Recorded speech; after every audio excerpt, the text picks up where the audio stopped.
Hello everyone, स्वागत है आपका एक नए वीडियो में। आज का जो वीडियो होगा वो होगा important one liners. Important one liner जो एक लाइन के क्वेश्चन आते हैं, ठीक है, साइंस के, जिसको हम डायरेक्टली कंसेप्ट के साथ कर सकते हैं। ठीक है, इसके लिए हमको पूरा चैप्टर पढ़ने की ज़रूरत नहीं है। ठीक, तो ये वीडियो जो है इम्पोर्टेंट वन लाइनर का रहेगा। इसमें आए हुए क्वेश्चंस भी हैं और एक्सपेक्टेड क्वेश्चंस भी हैं। ठीक है, वीडियो चालू करें उससे पहले आप हमारे इस चैनल को, यूट्यूब चैनल को ज्वाइन करें, जिसका नाम है एस्पिरेंट RRB JEE सेलेक्टेड। इसके अलावा आप हमारे टेलीग्राम ग्रुप को भी ज्वाइन करें। यहाँ पे आपको फ्री में प्रैक्टिस PDF मिलती है। मैथ्स, साइंस और करंट अफेयर की, जिसको आप कंप्लीट करके आप अपने मॉक में नंबर बढ़ा सकते हैं और रियल एग्जाम्स में भी आपको काफ़ी फ़ायदा होगा। हमारी काफ़ी सारी प्लेलिस्ट चल रही है, जिसमें टॉप एक्सपेक्टेड साइंस क्वेश्चंस है, रैपिड करंट अफेयर्स है। इसके अलावा टॉपिक वाइज वीडियोज़ है, जैसे नर्वस सिस्टम का वन शॉट है, डिजीज़ के बारे में हमने बताया। इसके अलावा भी बहुत कुछ है। चलिए शुरू करते हैं। Important one liners. देखो, सबसे पहला क्वेश्चन है, in which of the three media, air, water और iron, does sound travel fastest at a particular temperature. Question बोल रहा है किसी तापमान पर जो साउंड होता है, साउंड पहली बात तो क्या है, एक साउंड क्या है, साउंड एक मैकेनिकल वेव है। साउंड क्या है, एक मैकेनिकल वेव है। मैकेनिकल वेव का मतलब होता है ये एक यांत्रिक तरंग है। यांत्रिक तरंग का मतलब क्या होता है, साउंड एक पार्टिकल से दूसरे पार्टिकल पर टकराएगा, दूसरे पार्टिकल से तीसरे पार्टिकल पर टकराएगा और अपनी ऊर्जा का क्या करेगा, ट्रांसफर करेगा, जिससे कि साउंड हमको सुनाई देता है। इसीलिए हमें स्पेस में साउंड सुनाई नहीं देता। स्पेस में साउंड सुनाई नहीं देता, क्यों? क्योंकि स्पेस है खाली, खाली एकदम वैक्यूम है ना, वहाँ पे कोई भी पार्टिकल नहीं मिलेगा, इसीलिए स्पेस में कोई साउंड सुनाई नहीं देता। पहली बात तो ये है। दूसरी बात, यह पार्टिकल की दूरी जिसमें पास होगी, पार्टिकल जिसमें पास पास होंगे तो साउंड की स्पीड उसमें सबसे ज़्यादा होगी। तो पार्टिकल के बीच का डिस्टेंस, पार्टिकल डिस्टेंस है ना, कणों के बीच का डिस्टेंस सबसे कम किस में होता है? सबसे कम होता है सॉलिड में, सॉलिड के बाद लिक्विड में और लिक्विड के बाद गैस में। तो जो साउंड है सबसे ज़्यादा, जो ध्वनि है सबसे तेज किस में चलेगी, हमारे सॉलिड के अंदर चलेगी, फिर लिक्विड के अंदर चलेगी, फिर गैस के अंदर चलेगी। तो हमारे ऑप्शंस के अंदर सबसे जो उसमें जो हमको सॉलिड दिखाई दे रहा है, ठोस दिखाई दे रहा है, वो कौन है? आयरन। ठीक है, तो sound travel fastest in solid. जो साउंड है वो सॉलिड्स में सबसे तेज जाएगा, जो कि एग्जाम्पल में दे रखा है iron, as compare to water and air. ठीक है, हमारे जो ठोस पदार्थ है, विशेषकर लोहे में जल और वायु की तुलना में ध्वनि सबसे तेज गति से चलती है। अगले क्वेश्चन पे चलते हैं। क्वेश्चन है, what is Audible range of average human ear. ठीक है, मानव की जो सुनने की शक्ति है, जो मानव का जो कान है, उसकी जो सुनने की जो क्षमता है वो कहाँ से कहाँ तक है। तो देखो, सबसे जो क्षमता है हमको ये याद रखनी सीधे, कि जो हमारी जो मानव की सुनने की क्षमता है वो 20 हर्ट्ज से लेकर 20,000 हर्ट्ज। अब ये हर्ट्ज क्या है? हर्ट्ज जो है ये फ्रीक्वेंसी ऑफ साउंड की इकाई है। फ्रीक्वेंसी ऑफ साउंड यानी ध्वनि की आवृत्ति, ध्वनि की आवृत्ति, ध्वनि की आवृत्ति कि एक ध्वनि कितने बार रिपीट हो रही है, उसे हम क्या कहते हैं? ध्वनि की आवृत्ति। तो आवृत्ति की जो इकाई होती है, पहली बात तो याद रखनी, हर्ट्ज होती है। क्या होती है? हर्ट्ज। पहली बात तो ये बता दी। इंसान जो सुन सकता है वो 20 हर्ट्ज से लेकर, जो इंसान जो है वो 20 हर्ट्ज से लेकर 20,000 हर्ट्ज तक ही सुन सकता है। ठीक है, ये ह्यूमन है, ये इंसान है। 20 हर्ट्ज से कम जो होता है उसको क्या कहते हैं? इंफ्रासोनिक। क्या कहते हैं? इंफ्रासोनिक। इंफ्रासोनिक का मतलब होता है 20 हर्ट्ज से जितने भी कम फ्रीक्वेंसी की जो साउंड है उसको बोलते हैं इंफ्रासोनिक। ये इंसान नहीं सुन पाता, ये छोटे बच्चे जो पैदा होते हैं वो सुन पाते हैं, स्मॉल चाइल्ड सुन पाता है ये। इसके अलावा 20,000 हर्ट्ज, या इसी को 20 किलो हर्ट्ज भी बोल सकते हैं। इसको 20 किलो हर्ट्ज भी बोल सकते हैं। क्यों? क्योंकि 1000 का मतलब होता है किलो। तो 20 किलो हर्ट्ज के ऊपर का जो साउंड होता है उसको क्या बोलते हैं? अल्ट्रासोनिक। उसको क्या कहते हैं? अल्ट्रासोनिक। जो सोनोग्राफी करवाते हैं, हमारा एक सोनोग्राफी होती है, मेडिकल साइंस में एक सोनोग्राफी होती है, तो वो किस सिद्धांत पे काम करता है? वो अल्ट्रासोनिक सिद्धांत पे काम करता है। तो इंसान के सुनने की क्षमता 20 हर्ट्ज से लेकर 20,000 हर्ट्ज होती है। अब इसके अलावा हमको और क्या जानना है? तो हमें ये जानना है इंफ्रासोनिक साउंड कौन कौन सुन सकता है। इंफ्रासोनिक का मतलब होता है 20 हर्ट्ज से कम। देखो 20 हर्ट्ज से कम। तो जो हमारा हाथी होता है एलिफेंट वो क्या सुन सकता है? Infrasonic sound. इसके अलावा एक और एग्जांपल आपको कमेंट बॉक्स में लिखना है कि इसके अलावा इंफ्रासोनिक साउंड और कौन सुन सकता है। ठीक। जो इंसान होता है, नॉर्मल ह्यूमन होता है, वो 20 हर्ट्ज से लेकर 20,000 हर्ट्ज तक सुन सकता है।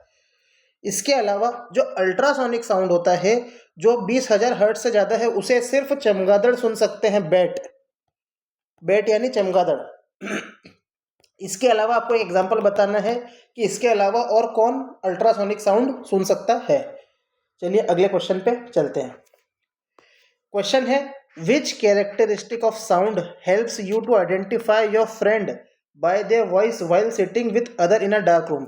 एक कमरे में बहुत सारे लोगों को बिठा दिया है और मान लीजिए हमारा दोस्त आवाज़ लगाता है, तो हम पहचान जाते हैं कि हमारा दोस्त ही आवाज़ लगा रहा है। तो वो साउंड की किस कैरेक्टर, साउंड में कुछ गुण होता है, वो कौन सा गुण होता है जिससे कि हम हमारे दोस्त को पहचान जाते हैं? तो इंग्लिश में बोला जाए साउंड के उस गुण को बोलते हैं टिम्बर। क्या बोलते हैं? टिम्बर। टिम्बर के सहायता से हम हमारे जो अलग अलग प्रकार के साउंड होते हैं, अलग अलग लोगों की आवाज़ होती है, हम बता सकते हैं हमारी माँ की वॉइस कौन सी है, हमारे फादर की वॉइस कौन सी है, हमारे भाई की वॉइस कौन सी है, हमारे बहन की वॉइस कौन सी है। तो उससे हम साउंड के टिम्बर से हम वॉइस का फर्क बता सकते हैं। हिंदी में इसे क्या कहा जाता है? लयबद्धता। लयबद्धता से हम एक दूसरे की आवाज़ को पहचानने में मदद मिलती है। चलिए अगला क्वेश्चन है, what is the work done. हमें बताना कार्य। What is the work done if a body moves in opposite direction of applied force. मान लीजिए ये बॉडी रखी है एक, मैंने फोर्स लगाया यहाँ पर, लेकिन बॉडी मूव कर गई यहाँ पर, तो मैंने जो मेहनत की वो क्या हो गई? मेरी घाटा हो गया, नेगेटिव हो गया। तो इस प्रकार का जो कार्य है उसको बोला जाएगा नेगेटिव वर्क, यानी ऋणात्मक कार्य। क्या बोला जाएगा इसको? ऋणात्मक कार्य। क्योंकि जो मैं करना चाहता हूँ वहाँ मूव नहीं किया, उसके ऑपोजिट डायरेक्शन में मूव कर गया। चलिए ये क्वेश्चन इतना सही था। अगला, एक फॉर्मूला होता है वर्क डन का, जो हमने कार्य पढ़ा, उसका फॉर्मूला क्या होता है? F/S into cos theta. मान लीजिए ये हमारा एक ऑब्जेक्ट है, इसको ज़मीन पे रख रखा है मैंने। कहाँ पे रख रखा है? ज़मीन पे रख रखा है। इस ऑब्जेक्ट को मैंने क्या करना चाहा? ऐसे फोर्स लगाया। कैसे फोर्स लगाया? ऐसे। इसको यहाँ बना देता हूँ, F फोर्स लगाया, और ये ऑब्जेक्ट ऐसे मूव करने के कारण मान लीजिए ऐसे मूव करता है, ये ऐसे। S मतलब इसका मूवमेंट कहाँ हुआ? F और S के बीच का जो एंगल है वो थीटा है। तो मुझे बताना है कि वर्क डन कितना होगा। तो वर्क डन निकालने का तरीका होता है F/S into cos theta. Theta क्या है? थीटा है एंगल बिटवीन बल यानी फोर्स, और S यानी कितना वो डिस्टेंस मूव कर रहा है। यहाँ पे लिख रखा है where F equal to force and S equals to distance. तो हमें बताना है कि वर्क डन का फॉर्मूला क्या था, तो ये आंसर है। चलिए अगला क्वेश्चन, हम कब मानते हैं कि वर्क डन हुआ है? When work is said to be done. हम कब मानेंगे कार्य हो गया? तो हम कुछ कार्य करना चाहते हैं, वो कब मानेंगे कार्य हो गया? जब वो होता हुआ हमको दिखे। ठीक है, तो work is said to be done when a force act on an object and it moves in the direction of the force. मान लीजिए मैंने इस बॉडी पे यहाँ फोर्स लगाया और मेरा बॉडी यहीं मूव करने लग जाए, तो हम बोलेंगे work done. Yes, work done हुआ है, कार्य किया गया है। कार्य कब किया गया है? कार्य तब किया गया होता है जब किसी वस्तु पर बल लगता है और वह बल की दिशा में गति करता है। चलिए अगले क्वेश्चन पे चलते हैं। अगला question, how does the state of energy change when a battery lights up a bulb. मतलब एक बैटरी है, एक हमारी बैटरी है, ठीक है, ये बैटरी बना ली, इसके सहायता से हमने एक बल्ब जलाया। ये हमने एक बल्ब जलाया और बल्ब क्या हो गया? जलने लग गया।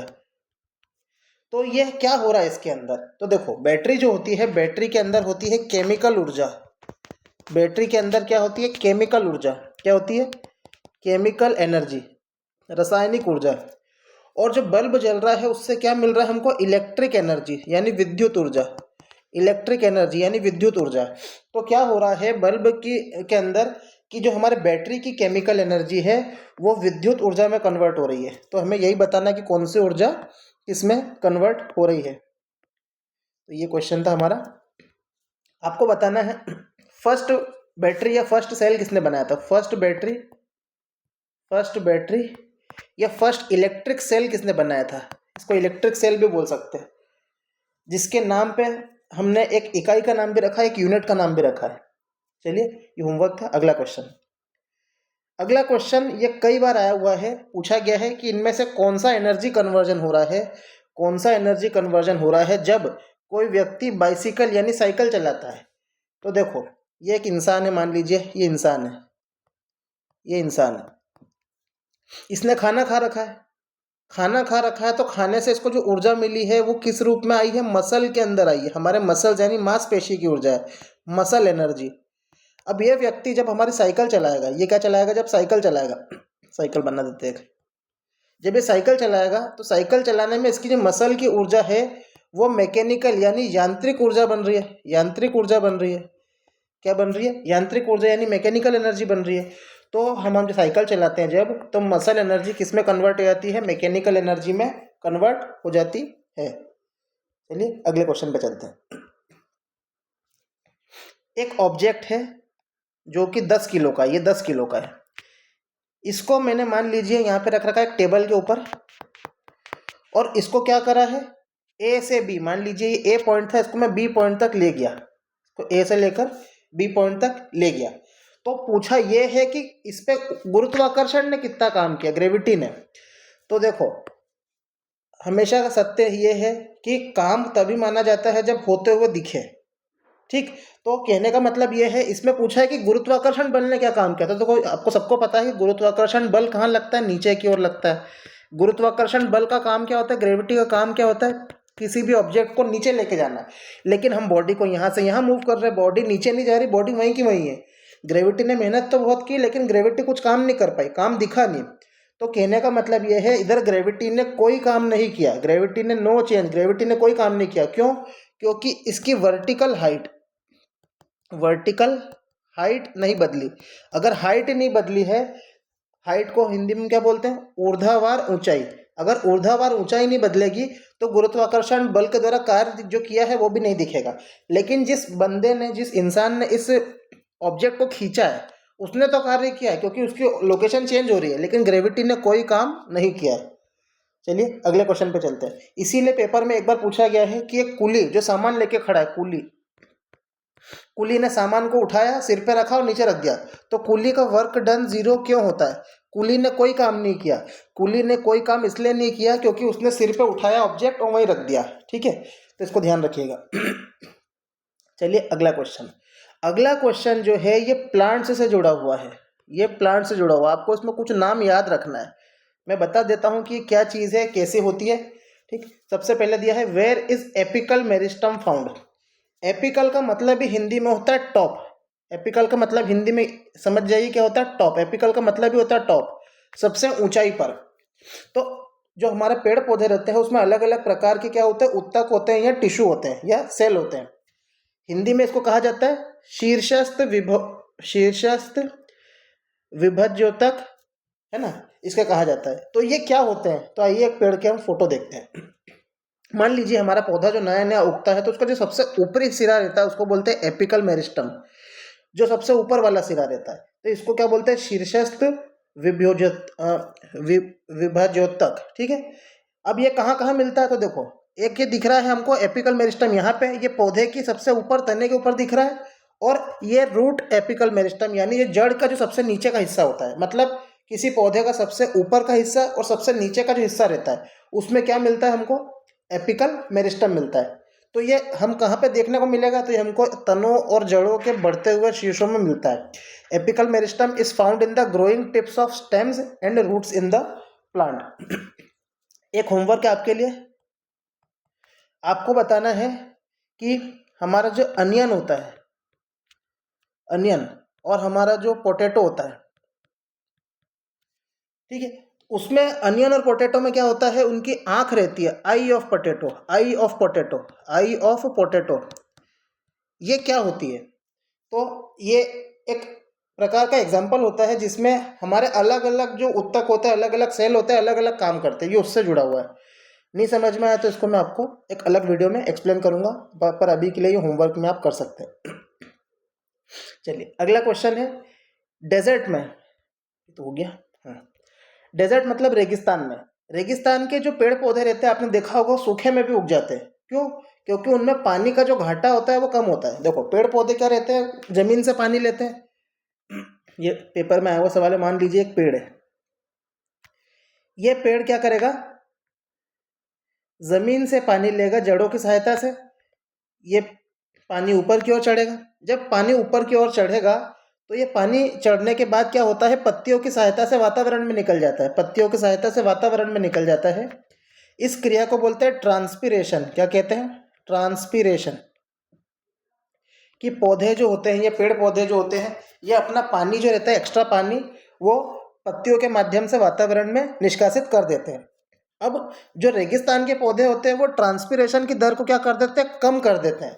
तो वो किस प्रकार कम करते हैं? तो जो रेगिस्तानी पौधे होते हैं या आमतौर पर कोई भी पौधे होते हैं, उनके ऊपर एक परत होती है जिसको क्यूटिकल कहा जाता है। जिसे क्या कहा जाता है? क्यूटिकल। याद रखिएगा, पौधों के ऊपर एक परत होती है पत्तियों पर जिसको बोलते हैं क्यूटिकल। उसका काम क्या होता है? वाटर लॉस को कम करना। अब क्यूटिकल दिखता कैसा है? तो देखो, आपने कई प्रकार के पौधे देखे होंगे जिसके ऊपर पानी ऐसा टिक जाता है, बस पानी उसके ऊपर टिक जाता है। जैसे हमने कमल का फूल होता है, कमल का पौधा रहता है, उसके ऊपर पानी ऐसा टिक जाता है। तो जो पानी टिक जाता है वो किसके ऊपर टिकता है? तो क्यूटिकल के ऊपर ही टिकता है। तो ये क्यूटिकल क्या करता है, एक प्रकार का ये पानी को रोकता है। जैसे रेनकोट होता है ना, रेनकोट, रेनकोट बारिश को अंदर नहीं आने देता, उसी तरह क्यूटिकल पानी को बाहर नहीं आने देता। बस इतनी सी बात है। चलिए अगले क्वेश्चन पे चलते हैं। अब इसमें हमें एक तत्व होता है पौधे के अंदर या पेड़ के अंदर जिसको हम कहते हैं फ्लोयम। देखो हमारे पेड़ पौधों के अंदर एक होता है जाइलम और एक होता है फ्लोयम। जाइलम की सहायता से पानी या वाटर ट्रांसपोर्ट होता है, वाटर ट्रांसपोर्ट होता है। ये पेपर में आया हुआ चीज़ है, ध्यान रखना। जाइलम की सहायता से वाटर ट्रांसपोर्ट होता है, पानी ट्रांसपोर्ट होता है पेड़ पौधों के अंदर। और फ्लोयम की सहायता से फूड ट्रांसपोर्ट होता है। क्या ट्रांसपोर्ट होता है? फूड। देखो फ्लोयम पी से चालू हो रहा है, एफ से मतलब सुनाई कैसा दे रहा है कि एफ से चालू हो रहा है। तो फ्लोयम से फूड याद रखना है और जाइलम से पानी याद रखना है। तो जाइलम जो होता है पेड़ पौधों में, उसके द्वारा वाटर का ट्रांसपोर्ट होता है, और फ्लोयम जो होता है उसके द्वारा फूड का ट्रांसपोर्ट होता है पेड़ पौधों के अंदर। पेड़ पौधे भी जीवित हैं, उनको भी खाने की ज़रूरत होती है। क्वेश्चन ये था कि फ्लोयम जो होता है उसके तत्व कौन कौन से हैं। तो हमें ये तत्वों को याद रखना है, याद। इसमें समझने वाली बात कुछ नहीं, इसको लर्न करना है क्योंकि ये पेपर में आया हुआ है। तो जाइलम के अंदर 5 तत्व होते हैं। पहला होता है सीव सेल, इसको याद रखना है। अगला होता है सीव ट्यूब। अगला होता है कंपेनियन सेल। उसके बाद होता है फ्लोयम पेरेन्काइमा और उसके बाद होता है फ्लोयम फाइबर। इसको 2 से 3 बार याद रखेंगे तो याद रह जाएगा आपको, काफ़ी ज़्यादा इंपॉर्टेंट है। हिंदी में इसको कहा जाता है फ्लोयम के 5 घटक। क्या क्या होते हैं? चालनी कोशिकाएं, चालनी नलिकाएं, सहचर कोशिकाएं, फ्लोयम पेरेन्काइमा और फ्लोयम तंतु। अब ये दिखते कैसे हैं? तो जब एक माइक्रोस्कोप में आप पेड़ पौधों को काट के रख के देखेंगे तो इसमें फ्लोयम, ये अलग अलग नालियाँ टाइप दिखाई देती हैं। ये नालियों की सहायता से पानी ट्रांसफर होता है। तो इसके अंदर एक सीव प्लेट, ये सीव ट्यूब, ये कंपेनियन सेल और ये फ्लोयम पेरेन्काइमा कुछ ऐसे दिखाई देते हैं। और ये हमारा क्या होता है? फ्लोयम होता है। ये फ्लोयम के अलग अलग तत्वों को दे रखा है यहाँ पे। सीव सेल ऐसा दिखाई देता है, सीव प्लेट ऐसी दिखाई देती है, कंपेनियन सेल ऐसे दिखाई देते हैं, सीव प्लेट ये रही, और सीव ट्यूब का एलिमेंट ये है। तो हमें इनको चित्र याद नहीं रखना है, कुछ याद नहीं रखना है, हमको सिर्फ इसके 5 तत्व याद रखने हैं। ऐसे का ऐसा पेपर में आएगा। हिंदी के लिए भी आप देख सकते हैं, चालनी प्लेट ऐसी दिखाई देती है, चालनी नलिका ऐसी दिखाई देती है, फ्लोएम पेरेन्काइमा ऐसा दिखाई देता है, और साथ ही कोशिका यानी कंपेनियन सेल ऐसा दिखाई देता है। ये सिर्फ देखने के लिए है पेपर में। अगर पेपर में आता है हाई लेवल के एग्जाम में तो इनके हमको सिर्फ बताना रहेगा कि कौन क्या है। तो एक बार आप चाहें तो गूगल से इमेज निकाल के देख सकते हैं या पीडीएफ को आप पढ़ के देख सकते हैं कि कौन कहाँ पर क्या है। ठीक, तो ऊपर चालनी प्लेट है, बीच में चालनी नलिका है, इधर फ्लोएम पेरेन्काइमा है बाहर की तरफ, और ये जो है साथी कोशिका है सेंटर में। इसको आप एक बार देखेंगे तो आपको याद हो जाएगा। चलिए अगले क्वेश्चन पे चलते हैं। अब एक चीज़ होती है जिसको बोलते हैं atomic mass unit. Atomic mass unit को बताने का तरीका क्या होता है? तो बताने का तरीका होता है म्यू। ये यू जैसा दिखाई दे रहा है ना, इसको बोलते हैं म्यू। एटॉमिक मास यूनिट को बताने का तरीका होता है म्यू। अब एटॉमिक मास यूनिट क्या होता है? तो हमारा जो भी परमाणु होता है, परमाणु के भार को दर्शाने के लिए एटॉमिक एटॉमिक वेट या परमाणु का भार, परमाणु के भार को प्रदर्शित करने के लिए हम लोग क्या इस्तेमाल करते हैं, एक म्यू शब्द यूज करते हैं, है ना, म्यू। अब म्यू को और क्या बोलते हैं हम, तो म्यू को हम लोग कहते हैं एटॉमिक मास यूनिट। ये किसके बराबर होता है, तो वैज्ञानिकों ने क्या किया, जब वजन को हम लोग नापने की एक तरीका ढूंढ रहे थे तो हमने सोचा कि एक कार्बन एटम होता है, कार्बन का परमाणु होता है, कार्बन का परमाणु होता है। और कौन सा कार्बन, कार्बन C12, याद रखिएगा, कार्बन C12। क्यों, क्योंकि इस कार्बन के परमाणु का जो वजन होता है वो 12 होता है। कितना होता है, 12 होता है। कार्बन के इस परमाणु का वजन कितना होता है, 12। अब अगर इस परमाणु के हम लोग 12 पार्ट्स करें, कितने पार्ट करें, 12 पार्ट करें, ऐसे 12 पार्ट करें, तो जो एक पार्ट रहेगा, ये एक पार्ट रहेगा, उस 1/12 हिस्से का जो वजन रहेगा उसी को हम लोग क्या कहते हैं, एटॉमिक मास यूनिट। फिर से समझना, एक कार्बन 12 C12 नाम का जो परमाणु रहता है जिसका वजन कितना होता है, 12 होता है, उसके हमने 12 हिस्से किए, तो एक हिस्से का वजन कितना होगा, 1। तो इसी को हम लोग क्या कहते हैं, 1/12 मास ऑफ कार्बन एटम, या कार्बन के परमाणु के द्रव्यमान का 1/12 हिस्सा। चलिए अगले क्वेश्चन पर चलते हैं। अब एक, जब हम carbon and its compound chapter पढ़ेंगे, कार्बन और उसके यौगिक चैप्टर पढ़ेंगे जो काफ़ी ज़्यादा इंपॉर्टेंट है, उसमें एक जो थ्योरी, एक टॉपिक आता है जिसको हम बोलते हैं होमोलोगस सीरीज। क्या कहते हैं, होमोलोगस सीरीज। होमोलोगस सीरीज को हिंदी में क्या कहा जाता है, समजातीय श्रेणी। समजातीय श्रेणी का मतलब एक ही जात के जो लोग होते हैं अलग अलग प्रकार के, तो उसको बोलेंगे समजातीय श्रेणी। अब समजातीय श्रेणी के बीच में जो फर्क होता है वो कितने का फर्क होता है, क्वेश्चन में ये पूछा गया है। तो इसके लिए पहले हमको समजातीय श्रेणी समझनी पड़ेगी। तो देखिए समजातीय श्रेणी क्या होती है, मान लीजिए मैंने एक तत्व लिखा CH4, इसको बोला जाता है मीथेन, पेपर में आया है, ध्यान रखिएगा, मीथेन। मीथेन क्या है, तो ये एक प्रकार का अल्केन है, ये एक प्रकार का क्या है, अल्केन है। अल्केन क्यों है, क्योंकि इसमें सिंगल बॉन्ड होता है, पहली बात तो ये याद रखिएगा, सिंगल बॉन्ड। चलिए अब आगे मैं बताऊं कि एक और जो तत्व होता है, मान लीजिए C2H6, इसको क्या कहते हैं, C2H6 को इसको बोलते हैं इथेन।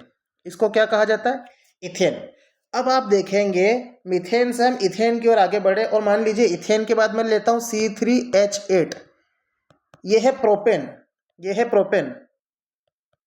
तो इसमें एक बात पता चलेगी कि इनके जो सरनेम है, जैसे कि ये भी एन है, ये भी एन है, ये भी एन है, ये भी एन है, मतलब इनका सरनेम सेम है, मतलब ये एक जात के हैं, लेकिन इनमें फिर भी कुछ फर्क है।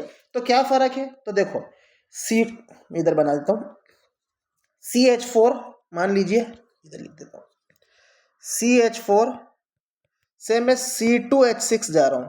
तो देखो कार्बन कितना बढ़ा, आप कहोगे कार्बन कितना बढ़ा, 1 बढ़ा कार्बन। हाइड्रोजन कितने बढ़े, आप कहोगे 2 हाइड्रोजन बढ़े। तो कोई भी दो समजातीय जो मेंबर होते हैं उनके बीच का फर्क कितने का होता है, CH2 के बराबर होता है। ये LP के और टेक्नीशियन के पेपर में आ चुका है, क्या कि दो समजातीय जो मेंबर होते हैं उनके बीच का फर्क कितना होता है, CH2 के बराबर होता है। अब किसी भी समजातीय मेंबर को उठा के देख लीजिए। अब पेपर में ये नहीं पूछा है, क्वेश्चन में ये नहीं पूछा है, हमसे पूछा है कि इनके बीच कितने वजन का फर्क होता है, कितने एटॉमिक मास यूनिट का फर्क होता है ना। तो देखो C का मतलब होता है कार्बन, कार्बन का वजन कितना होता है, 12। अब ये कैसे पता चला, तो ये अगले वीडियो में जानेंगे, अभी आपको सिर्फ इतना ध्यान रखना, कार्बन का वजन होता है 12। दूसरी बात, प्लस हाइड्रोजन कितना है यहाँ पे, 2। हाइड्रोजन का, एक हाइड्रोजन का वजन कितना होता है, 1, याद रखिएगा। तो ये कितना वजन हो गया, 14। तो कहने का मतलब ये है कि दो समजातीय मेंबर या जो हमारे होमोलोगस मेंबर है उनके बीच या तो CH4 का या तो CH2 का फर्क होगा, या वजन के रूप में देखें तो 14 का फर्क होगा। किसका फर्क होगा, 14 का। ठीक है, तो ये क्या कहलाता है, हमारा समजातीय मेंबर। समजातीय मेंबर की आपको एक विशेषता याद रखनी है, समजातीय मेंबर की एक विशेषता याद रखनी है, क्वालिटी। क्या क्वालिटी होती है, इनकी क्वालिटी ये होती है same chemical property, same chemical property. इनके केमिकल गुण सेम होते हैं, सेम केमिकल प्रॉपर्टी है। इनके जो रासायनिक गुण होते हैं वो तो सेम होते हैं, लेकिन इनके जो भौतिक गुण होते हैं, भौतिक का मतलब होता है इनके जो फिजिकल प्रॉपर्टी है वो अलग होती है, फिजिकल प्रॉपर्टी डिफरेंट, यानी इनके जो भौतिक गुण होते हैं वो फर्क डिफरेंट होता है। जैसे मैं बताना चाहूँगा क्या, ये तो क्वालिटी समझ में आ गई होगी कि इनकी जो केमिकल प्रॉपर्टी यानी रासायनिक गुण है वो सेम रहते हैं। मतलब इनका जो रसायन रहता है, रसायन मतलब ये किस प्रकार किसी से प्रतिक्रिया करेंगे वो तो एक जैसा रहेगा, लेकिन इनका फिजिकल मतलब अब मान लो एक जात के दो लोग हैं, वो दिखने में अलग अलग होंगे, है ना। तो इनका फिजिकल प्रॉपर्टी क्या है, अलग अलग है, दिखने में दो सब अलग अलग है। हो सकता है कोई लिक्विड है, हो सकता है कोई गैस है, हो सकता है कोई ठोस है। ठीक है, चलिए अगले क्वेश्चन पे चलते हैं। पूछा है कंपोनेंट ऑफ क्रोमोसोम आर, जो क्रोमोसोम होते हैं। अब क्रोमोसोम क्या होते हैं, तो देखिए ये हमारा डीएनए, इंसान का जो शरीर की कोडिंग होती है जिससे इंसान चलता है उसको बोलते हैं डीएनए। डीएनए का सबसे छोटी इकाई, स्मॉलेस्ट यूनिट ऑफ डीएनए क्या होता है, जीन। क्या होता है, जीन। स्मॉलेस्ट यूनिट, डीएनए की सबसे स्मॉलेस्ट इकाई क्या होती है, स्मॉलेस्ट यूनिट या स्मॉलेस्ट इकाई क्या होती है, जीन। मतलब छोटे छोटे जीन से मिलके हमारा डीएनए बना है। और इस जीन का भी एक हिस्सा होता है जिसको हम क्या कहते हैं, क्रोमोसोम कहते हैं। ये तो पहली बात बताई। दूसरी बात क्या बताई कि जो इंसान होता है, ह्यूमन होता है, उसमें 23 पेयर यानी 23 जोड़ी क्रोमोसोम होते हैं, 23 पेयर ऑफ क्रोमोसोम होता है, ये भी ध्यान रखना है। तो पूछा गया है कि जो क्रोमोसोम होता है वो किन चीज़ों से मिलके बना है, तो सीधे आपको याद रखना है क्रोमोसोम जो होता है वो डीएनए और प्रोटीन से मिलके बना है। किससे बना है, डीएनए और प्रोटीन से। जैसे डीएनए का फुल फॉर्म एक तो पता होना चाहिए, डीएनए का फुल फॉर्म होता है D oxy ribo nucleic acid. DNA का फुल फॉर्म क्या होता है, डीऑक्सी राइबो न्यूक्लिक एसिड। इसी तरह एक आरएनए होता है जिसको बोलते हैं राइबो न्यूक्लिक एसिड, ये पेपर में पूछा गया है। तो ये हमारा मान लीजिए एक, जैसे हमारा शरीर होता है, शरीर एक छोटे छोटे सेल से मिलकर बना है। सेल क्या होता है, smallest unit of body, smallest unit of life या बॉडी समझ सकते हैं, सेल। सेल यानी कोशिका। अब एक सेल जो होता है उसको आप एक पूरा पूरा शरीर मान सकते हैं। उस सेल का खुद का एक दिमाग होता है जिसको बोलते हैं न्यूक्लियस या केंद्रक। इस न्यूक्लियस का अंदर एक जो हिस्सा होता है उसको कहा जाता है क्रोमोसोम। क्या कहा जाता है, क्रोमोसोम यानी गुणसूत्र। ये क्रोमोसोम कैसा दिखाई देता है, ऐसा दिखाई देता है। इसमें क्या होता है, कैसे होता है, हमको ध्यान नहीं रखना। दूसरी बात हमको जो याद रखनी, टोटल 23 पेयर होते हैं, 23 जोड़ी होते हैं, 1 2 3 4 5 6। इसमें आपको दिखाई दे रहा होगा 1 से लेकर 22 जो होते हैं उनको ऑटोजोम कहा जाता है, ऑटोजोम। और जो 23वां नंबर का जो रहता है, 23वां नंबर का जो रहता है इसको कहा जाता है सेक्स क्रोमोसोम। ठीक है, ये क्या करता है, तो ये जेंडर निर्धारित करता है, लिंग निर्धारित करता है। कैसे, तो देखो जो 23वां क्रोमोसोम होता है वो मेल के अंदर क्या होता है, XY, ये मेल है। और फीमेल के अंदर क्या होता है, XX। ठीक है, ये कौन है, मेल, और ये कौन है, फीमेल। बस इतने का फर्क होता है एक क्रोमोसोम का। चलिए अगले क्वेश्चन पे चलते हैं। तो ये डीएनए और प्रोटीन से मिलके बना है। गुणसूत्रों के घटक क्या क्या है, डीएनए और प्रोटीन। अगला क्वेश्चन, अब जैसे हमने बताया कि हमारा जैसे बॉडी, ये इंसान है, इंसान का शरीर है, उसमें अलग अलग क्या होते हैं, अंग होते हैं। उसी तरह एक सेल होता है जो छोटे छोटे सेल से मिलके बना है इंसान। इस सेल को अगर हम एक छोटी सी बॉडी समझे, छोटी सा शरीर समझे, तो इसके अंदर क्या होते हैं, कोशिकांग, कोशिकांग जिसको कहा जाता है ऑर्गेनेल्स। इनका खुद का भी अलग अलग काम होता है। जैसे हमारा पेट होता है, खाना पचाने के लिए काम आता है, हमारी आंख से हम देख सकते हैं। उसी तरह हमारे शरीर के छोटे छोटे हिस्से होते हैं जिनको ऑर्गेनल्स बोलते हैं। तो एक ऑर्गेनल होता है जिसका नाम होता है लाइजोजोम। लाइजोजोम बहुत ही फेमस है, क्यों, क्योंकि इसको कहा जाता है सुसाइड बैग। इसको क्या कहा जाता है, सुसाइड बैग, यानी आत्मघाती थैला। आत्मघाती थैला क्यों, क्योंकि लाइजोसोम का काम क्या होता है, तो देखो मान लीजिए कोई सेल है, मान लीजिए कोई कोशिका है, उसमें हो गई इंजुरी। इंजुरी का मतलब चोट लग गई। तो ये क्या करेगा, ये सेल के अंदर ही बैठा हुआ है, तो ये क्या करेगा, देखेगा कि कोशिका में अगर चोट लग गई है, तो ये क्या करेगा, उस कोशिका को खा जाएगा। क्या कर देगा, खा जाएगा। या फिर इसका एक और काम ये जो होता है, मान लीजिए इस सेल के अंदर कोई परजीवी आ गया है ना, कोई बैक्टीरिया आ गया, कोई वायरस आ गया है ना, या कोई टॉक्सिन आ गया, या कोई जहर आ गया, तो ये क्या करेगा, उसको भी खा जाएगा। तो कुल मिला के इसका काम है खाने का। अब चाहे तो ये खुद को भी खा सकता है, खुद को खा लेगा तो क्या कहलाएगा, सुसाइड यानी आत्मघाती थैला कहलाएगा। इसीलिए लाइजोसोम को हम क्या कहते हैं, आत्मघाती थैला। जैसे कि आप एक ये GIF है, इससे आप देख सकते हैं, ये दिख रहा है आपको लाइजोसोम। देखो लाइजोसोम जैसे ही बैक्टीरिया दिखेगा उसको खा गया। लाइजोसोम ये लाइजोसोम है, इसने जैसे ही बैक्टीरिया को देखा और उसको क्या करेगा, खा जाएगा। तो ये लाइजोसोम क्या करता है, एक प्रकार से शरीर की सफाई करता है, सेल की सफाई करता है। इसी को हम क्या कहते हैं, सुसाइड बैग कहते हैं, है ना। चलिए अगले क्वेश्चन पे चलते हैं। एक बात और पूछा जाता है, power house of the cell किसको कहा जाता है, तो माइटोकॉन्ड्रिया को कहा जाता है। माइटोकॉन्ड्रिया माइटोकॉन्ड्रिया भी एक प्रकार का कोशिकांग है जिसको power house of the cell कहा जाता है, तो बच्चे बच्चे को याद है। इसके अलावा प्रोटीन फैक्ट्री, शरीर का जो प्रोटीन फैक्ट्री, ये किसको कहा जाता है, तो एक कोशिकांग होता है राइबोसोम। कौन होता है, राइबोसोम। राइबोसोम को प्रोटीन फैक्ट्री कहा जाता है। चलिए अगले क्वेश्चन पे चलते हैं। अब एक कोशिकांग होता है जिसको एंडोप्लाज्मिक रेटिकुलम यानी ईआर कहते हैं। हिंदी में इसको क्या बोलते हैं, अंतःप्रदायी जालिका। ठीक है, तो ये क्या करता है, तो इसका डायरेक्ट हमको फंक्शन याद रखना है, इसको रटना है, इसका फंक्शन हमको याद रखना है क्योंकि एक ही फंक्शन है। क्या करता है ये, लिपिड सिंथेसिस और डिटॉक्सिफिकेशन यानी लिपिड का संश्लेषण और विषहरण। लिपिड का मतलब क्या होता है, लिपिड एक प्रकार के होते हैं फैट।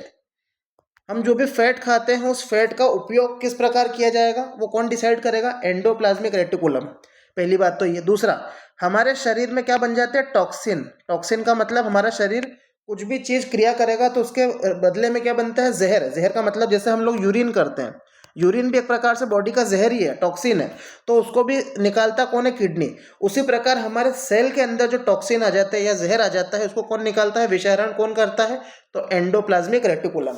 अब ये दिखाई कैसा देता है, तो देखो एंडोप्लाज्मिक रेटिकुलम कुछ ऐसा दिखाई देता है। इसमें पहली बात याद रखनी है, एंडोप्लाज्मिक रेटिकुलम दो प्रकार का होता है। एक होता है रफ एंडोप्लाज्मिक रेटिकुलम जिसको बोलते हैं RER, रफ एंडोप्लाज्मिक रेटिकुलम, और दूसरा होता है SER यानी सॉफ्ट एंडोप्लाज्मिक रेटिकुलम। अब रफ वाला कैसा दिखाई देता है, तो देखो रफ एंडोप्लाज्मिक रेटिकुलम, देखो खुरदुरा दिखाई दे रहा है, ये खुरदुरा दिखाई दे रहा है। क्यों, क्योंकि उसके ऊपर एक आदमी बैठा जिसको बोलते हैं राइबोसोम।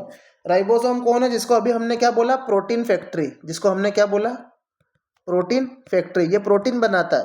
तो पेपर में ये भी पूछा गया कि रफ एंडोप्लाज्मिक रेटिकुलम रफ क्यों होता है, क्योंकि इसके ऊपर राइबोसोम बैठा हुआ रहता है। उसी प्रकार यहाँ पे एक दिखाई दे रहा है स्मूथ एंडोप्लाज्मिक रेटिकुलम। ये क्या करता है, तो ये स्मूथ एंडोप्लाज्मिक रेटिकुलम जो है, देखो ये स्मूथ है ना, तो इसके ऊपर स्मूथ होने के कारण क्यों है, क्योंकि इसके ऊपर कोई राइबोसोम नहीं होता, नहीं होता, इसलिए ये कैसा दिखाई देता है, स्मूथ दिखाई देता है। चलिए अगला क्वेश्चन वही जो मैं ऊपर बता के आया हूँ। रफ एंडोप्लाज्मिक रेटिकुलम को RER बोलते हैं। यह रफ दिखाई देता है, खुरदुरा दिखाई देता है माइक्रोस्कोप से, क्योंकि इसके ऊपर कौन सा कोशिकांग लगा है, which of the following cell organelle is attach to its surface. तो जैसा हमने देखा उसके ऊपर कौन बैठा था, राइबोसोम बैठा हुआ था, जो क्या करता है, प्रोटीन बनाता है। इसीलिए ये कैसा दिखाई देता है, रफ दिखाई देता है। खुरदुरी अंतर्द्रव्य जालिका RER सूक्ष्मदर्शी से खुरदुरी दिखाई देती है, क्योंकि उसमें कौन सा कोशिकांग होता है, तो उसमें राइबोसोम नाम का कोशिकांग होता है। चलिए अगले क्वेश्चन पे चलते हैं। अगला क्वेश्चन है, how many types of endoplasmic reticulum are there. कितने प्रकार के एंडोप्लाज्मिक रेटिकुलम है, तो दो प्रकार के हैं, एक रफ एंडोप्लाज्मिक रेटिकुलम है, एक स्मूथ एंडोप्लाज्मिक रेटिकुलम है। ध्यान रखना है हमको। चलिए इसका आंसर क्या हो जाएगा, 2। अगला क्वेश्चन, ये मान लीजिए हमारी धरती है और मान लीजिए ये हम हैं। अब हम धरती के ऊपर खड़े, मान लीजिए ऐसे करके धरती के ऊपर खड़े हैं, तो धरती हम पे वजन लगा रही है। तो धरती जो हम पे फोर्स लगा रही है उस फोर्स को हम क्या कहते हैं, ग्रेविटेशनल फोर्स यानी गुरुत्वाकर्षण फोर्स। तो धरती और किसी ऑब्जेक्ट या पृथ्वी या किसी वस्तु के बीच जो गुरुत्वाकर्षण बल लगता है उसको उस वस्तु का क्या कहा जाता है, भार कहा जाता है। भार का मतलब क्या होता है, वेट। तो देखो वेट क्या होता है, मास इनटू ग्रेविटी। ये क्या है, एक्सेलरेशन ड्यू टू ग्रेविटी, यानी ग्रेविटी के कारण कितना एक्सेलरेशन यानी त्वरण मिल रहा है। इसकी वैल्यू क्या होती है, 9.8 मीटर पर सेकेंड स्क्वायर। एक और बात, ये जो वेट होता है, हम लोग जो नपवाने जाते हैं तो हम लोग मास नहीं नपवा रहे अपना, कि हमने बोल दिया 50 किलो 60 किलो।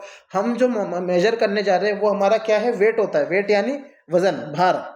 ये वेट की इकाई क्या होती है? तो वेट न्यूटन में होता है। ये किस में होता है? न्यूटन में होता है। और मास काय में होता है? केजी में होता है। तो ये बात को हमको ध्यान रखना है।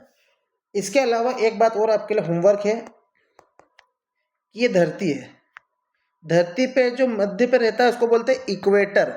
इक्वेटर का मतलब होता है भूमध्य। और धरती का जो टॉप रहता है ये, इसको कहा जाता है पोल। पोल यानी ध्रुव। तो आपको बताना है जी की वैल्यू पोल पे ज़्यादा होगी या ध्रुव पे ज़्यादा होगी या हमारे इक्वेटर पे ज़्यादा होगी। ये आपको होमवर्क है, बताना है कि कहाँ पे ज़्यादा होगी, कहाँ पे कम होगी। चलिए इसी के साथ हमारा वीडियो क्या होता है, समाप्त होता है। आपको ये वीडियो कैसा लगा हमें कमेंट करके ज़रूर बताइएगा। अगर इस वीडियो से जुड़ा हुआ कोई भी सजेशन है तो कमेंट में सजेशन भी लिखिए। आपको कुछ चीज़ अच्छी लगी या कुछ चीज़ नहीं अच्छी लगी वो भी हमको बताएं। इस वीडियो को लाइक करें आपको अगर वीडियो पसंद आया, और शेयर करें जिससे कि हमको मोटिवेशन मिलेगा और नई चीज़ें लाने के लिए। इसी के साथ आप टेलीग्राम चैनल भी ज्वाइन करें। वहाँ पे इन जितनी भी पीडीएफ है, एनोटेड पीडीएफ, आपको सारी पीडीएफ मिल जाएगी, प्रैक्टिस पीडीएफ मिल जाएगी, जिसको आप कंप्लीट करेंगे।